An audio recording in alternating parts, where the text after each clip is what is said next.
бір орманның жанындағы өзеннің жиегінде ағаштар өсетін еді. Олар күшті және биік өсуге және әдемі гүлдерімен қалың жапырақты болулары үшін бар күштерін жұмсайтын. Әлбетте, олардың тамырды дамытуға күштері қалмады. Олар үшін биіктік пен сұлулық маңыздырақ болып көрінді. Сол өздерінің биіктігімен және үлкен гүлдерімен тамсандырған ағаштардың арасында гүлсіз кішкентай лавр ағаш өсетінді. Ол бар күшін тамырға жұмсады.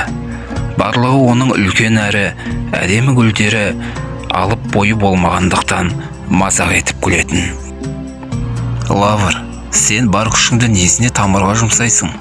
Бізге қарасаңшы, бізді бәрі үлкен жапырақтарымыз, хош иісті гүлдеріміз, биіктігіміз үшін мақтайды.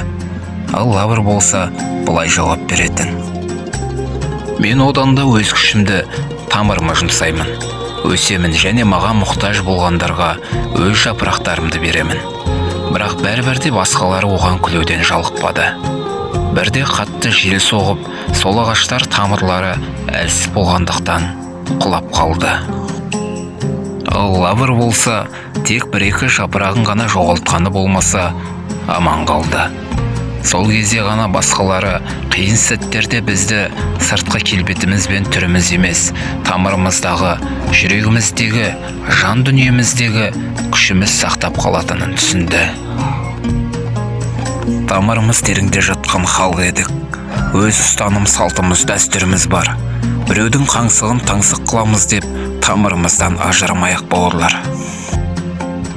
Қаңбақ деген шөп бар, ұшарын жел, қонарын сай біледі. Тамырдан ажырайтын болсақ, дәл сол қаңбақтың күйін кешеріміз хақ. Сондықтан да ойланайық бауырлар.